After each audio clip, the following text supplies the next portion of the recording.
காலை வணக்கம் பிள்ளைகளா. எல்லாரும் எப்படி இருக்கீங்க? நல்லா இருக்கீங்களா? இன்னைக்கு தமிழ் வகுப்பில் நான் உங்கள் எல்லாருக்கும் பிடிச்ச மாதிரி ஒரு கதை தான் சொல்ல போகிறேன். கதைன்னா உங்கள் எல்லாருக்கும் ரொம்ப பிடிக்கும் தானே? நம்ம கதை எங்கே தெரியுமா நடக்குது? காட்டுக்குள்ளே நடக்கக்கூடியது. காடுன்னா என்ன இருக்கும்? சரியா சொன்னீங்க, விலங்குகள் தான் இருக்கும் இல்லையா? இந்த காட்டில் கூட நிறைய விலங்குகள் இருக்குது. அதுவும் முயல் என்ன பண்ணுது, ஒரு நாள் ஒரு பெரிய டமாரத்தை எடுத்துட்டு அந்த காட்டுக்குள்ளே அடிச்சுக்கிட்டே வருது. எல்லாரும் ஓடி வாங்க வாங்க வாங்கன்னு சொல்லி எல்லாரையும் கூப்பிடுது. அது சத்தம் போடுறதையும் டமாரம் அடிக்கிறதையும் மேலம் தட்டுறதையும் கேட்டதும் எல்லா விலங்குகளும் வருது. அங்கே இருக்கக்கூடிய நரி, கிளி, கழுகு, வாத்து, குரங்கு, இப்படி எல்லா விலங்குகளும் அந்த முயல் டமாரம் தட்டுனுச்சு இல்லையா, அந்த இடத்துக்கு வருது. எல்லா விலங்குகளும் ஒன்றா கூடுறாங்க. உங்கள் எல்லாருக்கும் ஒரு முக்கிய செய்தி சொல்ல போகிறேன், வாங்க வாங்கன்னு சொல்லி முயல் சொல்லுது. என்ன செய்தி சொல்லு அப்படின்னு சொல்லி அணில் கேட்குது. உடனே முயல் சொல்லுது, நம்ம காட்டுக்கு ஒரு நண்பர் வரப்போகிறாங்க. நண்பரா? யாரு அப்படின்னு அணில் கேட்குது. முயல் சொல்லுது, அந்த நண்பரை பற்றிய குறிப்பு நான் உங்களுக்கு சொல்கிறேன், நீங்கள் அந்த குறிப்பை வச்சு கண்டுபிடிங்க பார்ப்போம் அப்படின்னு சொல்லிட்டு 4 கால்கள் கொண்ட விலங்குன்னு சொல்லுது. உடனே வாத்து யூகித்து சொல்லுது, அட மாடா இருக்குமோ அப்படின்னு சொல்லுது. மாடு கிடையாது, அதுக்கு கூரான கொம்புகள் கிடையாது, பெரிய விலங்கு அப்படின்னு சொல்லுது. உடனே குரங்கு என்ன சொல்லுது, பெரிய விலங்கா? அப்போ நிச்சயமாக யானையாக தான் இருக்கும் அப்படின்னு சொல்லிட்டு யானை தானே அப்படின்னு சொல்லுது. முயல் உடனே சொல்லுது, அதெல்லாம் இல்லை, யானைலாம் கிடையாது. இந்த விலங்கு எப்படி தெரியுமா இருக்கும், வேகமாக ஓடும் அப்படின்னு சொல்லுது. உடனே கழுகு யோசிக்குது, வேகமாக ஓடுறதா? அப்போ நிச்சயம் சிறுத்தை தான் அப்படின்னு யோசித்து சொல்லுது. அட சிறுத்தை கிடையாது, அதோட உடம்புலலாம் புள்ளிகள்லாம் கிடையாது, அதோட கால்கள் நீண்டு இருக்கும் அப்படின்னு சொல்லுது. கால்கள் நீண்டதா? அப்போ வரி குதிரை தான் அப்படின்னு யூகித்து நரி சொல்லுது. அதை கேட்ட உடனே கால்கள் நீண்டதுன்னா அதோட உடம்புல பார்த்திங்கன்னா வரி வரியாலாம் இருக்காது, கருப்பு வெள்ளை கோடுகள் இருக்காது, அதோட கழுத்து நீண்டதுன்னு சொல்லுது. உடனே கிளி யோசிச்சு, எனக்கு நல்லா தெரியுது, அது ஒரு ஒட்டகம் தானே அப்படின்னு சொல்லுது.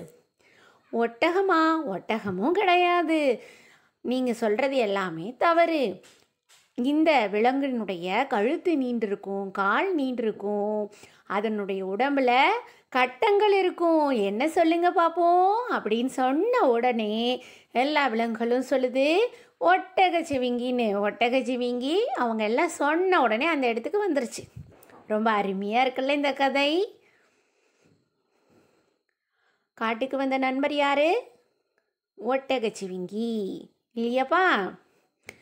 இந்த ஒட்டகச்சிவிங்கி வரக்கூடியதை புதிராக சொன்ன இந்த பாடம் என்ன பாடம்னா, நண்பனை தேடின்னு சொல்லக்கூடிய நம்முடைய 11வது பாடம் தான்.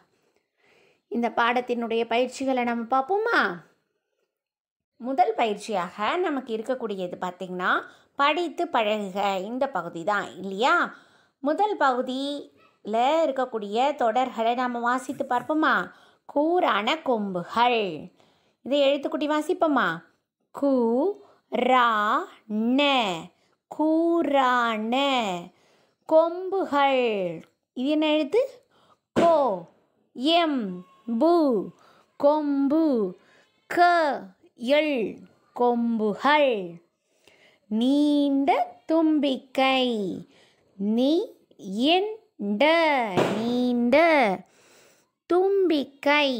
து எம் பி, தும்பி. இக்கை, தும்பிக்கை. அடுத்த வார்த்தை நீங்கள் தான் நான் எழுத சொன்னது சேர்த்து சொல்ல போகிறீங்க. க ரு இப்பு, என்ன வார்த்தை? கருப்பு. அது கூட இப்பு சேர்த்தா கருப்பு புள்ளிகள். பூயிள்ளீகையில், புள்ளிகள், கருப்பு புள்ளிகள். உருண்டையான திமிழ். உ ரு என், உருண்டை, உருண்டை. யானை, உருண்டை யானை. திமில். தி மீ எள் திமில். உருண்டையான திமில். கருப்பு வெள்ளை வரிகள். முன்னாடியே நம்ம கருப்பு பார்த்துட்டோம் இல்லையா? கருப்பு வெள்ளை வே இல்லை வெள்ளை. இது என்ன வார்த்தை? வரி கையில் வரிகள்.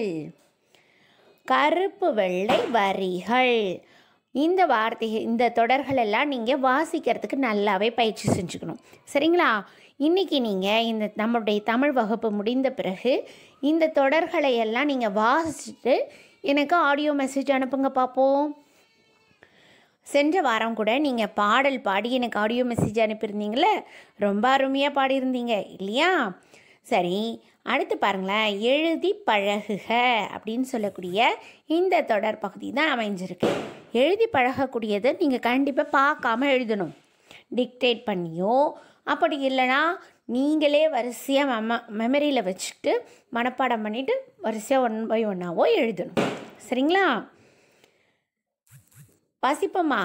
முதல் வார்த்தை ந என் நன் ப இர் நண்பர். தி மீ இல் என்ன வார்த்தை? திமில். ஒட்டகச்சிவிங்கினுடைய முதுகுப்புறத்தில் இருக்கக்கூடியது தானே திமில். து எம் பி தும்பி இக் தும்பிக்கை. தும்பிக்கை. தும்பிக்கை யாருக்கு இருக்கும்? யானைக்கு இருக்கக்கூடியது இல்லையாம்மா? சரி, அடுத்த வார்த்தை கோ எம் பு க எள் கொம்புகள். ஏற்கனவே படித்தது தான் இல்லையா? கொம்புகள் கொண்டது எது? மாடுக்கு கொம்பு இருக்குது இல்லையம்மா? அடுத்த வார்த்தை வரிகள். வ ரி வரி க எள் வரிகள். அடுத்த வார்த்தை ஒட்டகச்சிவிங்கி. ஓ எட்டக ஒட்டக இச் ஒட்டகச் சிவிங்கி. C B எங்கி சிவிங்கி. ஒட்டகச்சிவிங்கி. இது என்ன வார்த்தை? நீங்களே வாசிங்க பார்ப்போம். கழுத்து. கழுத்து. அருமையாக வாசிங்க. அடுத்து இருக்கக்கூடிய பயிற்சி பார்த்திங்கன்னா பொருத்தமான குறியீடுக. இந்த பகுதி தான், அதாவது சரியா தவறான்னு சொல்லி நம்ம குறியிடணும் இல்லையா? ஃபஸ்ட்டு தொடர் பாருங்களேன். நீண்ட தும்பிக்கை உடையது யானை. இது சரியா தவறா? நீண்ட தும்பிக்கை உடையது தானே யானை. யானைக்கு பெரிய தும்பிக்கை இருக்குது இல்லையம்மா? அப்போ இது என்னது? சரியா தவறா? சரி. அடுத்தது ஒட்டகச்சிவிங்கியின் முதுகில் திமிழ் இருக்கும். ஒட்டகச்சிவிங்கியோட முதுகிலையா திமிழ் இருக்கும்? எதோட முதுகில் திமிழ் இருக்கும்? ஒட்டகத்தினுடைய முதுகில் தான் இருக்கும் இல்லையா? அப்போ இந்த தொடர் தவறு. அடுத்தது சிறுத்தையின் உடலில் கருப்பு வெள்ளை வரிகள் இருக்கும். கருப்பு வெள்ளை வரிகள் எந்த விலங்குடைய உடலில் இருக்கும்? வரி குதிரைக்கு இல்லையாம்மா? அப்போ சிறுத்தையினுடைய உடலில் கருப்பு நிறத்தில் தான் புள்ளிகள் இருக்கும். அப்போ இங்கே கொடுத்துருக்கக்கூடிய தொடர்கள் சரியா தவறு இல்லையா? அடுத்த வரி வரி குதிரைக்கு கொம்புகள் இல்லை. கொம்புகள் இருக்கா? இல்லை இல்லையா? சரியாக தான் சொல்லியிருக்காங்க. அப்போ சரிதான். மாட்டுக்கு கூரான கொம்புகள் இருக்கும்னு சொல்லியிருக்காங்க. கண்டிப்பாக இருக்கும் இல்லையா? அப்போ நம்ம என்ன சொல்லணும்? சரின்னு சொல்லணும், அப்படி தானே? சரி, அடுத்த பகுதி பொறுத்துக பகுதி. இந்த பகுதியில் பார்த்திங்கன்னா வினாக்களை நாம் முதல்ல வாசிக்கலாம். அடுத்து விடையை வாசிக்கும்போது நம்மளால் எளிமையாக பொருத்த முடியும். சரிங்களா? 4 கால்கள் கூரான கொம்புகள். 4 கால்களும் கூரான கொம்பு இருக்கக்கூடியது எது? உங்களால் யூகிக்க முடியுதா? இரண்டாவது பெரிய உருவம் நீண்ட தும்பிக்கை. பெரிய உருவம் இருந்து நீண்ட தும்பிக்கை இருக்கக்கூடியது எது? சரியாக யூகித்தீங்க. நீண்ட கால்கள் இருக்கும், கருப்பு வெள்ளை வரிகள் இருக்கும், வேகமாக ஓடும். என்னது இது? பார்க்கலாம். விடை எழுதும்போது நம்ம ஈஸியாக பொருத்திடலாம். அடுத்து 4வது வினா, நீண்ட கழுத்து உருண்டையான திமில். திமில் இருக்கக்கூடிய ஒரே விலங்கு எது? அதுவும் நீண்ட கழுத்தோட எதுமா? ஒட்டகம் இல்லையா? அப்போ ஒட்டகம் இங்கே இருக்குது. அப்போ சரியான விடையை நம்ம பொருத்தலாம். அடுத்தது 2வது வினா, 2வது விடை பார்த்திங்கன்னா வரிக்குதிரை. அதுக்கு எது பொருந்தும்? வரிக்குதிரை கருப்பு வெள்ளை வரிகள்னாலே வரிக்குதிரை தான் இல்லையாப்பா? அடுத்தது 3வதாக இருக்கக்கூடிய விடை என்னது? யானை. பெரிய உருவம், நீண்ட தும்பிக்கை, 4 கால்கள், கூரான கொம்புகள் இல்லையா? சரி, அருமையாக நம்ம பொருத்திட்டோம். இன்றைக்கி நேரடி காணொளி வகுப்பில் நம்ம விடை எழுதுக பகுதியையும் மீத இருக்கக்கூடிய பயிற்சிகளையும் நம்ம பார்க்கலாம். சரியா? நன்றி, வணக்கம்.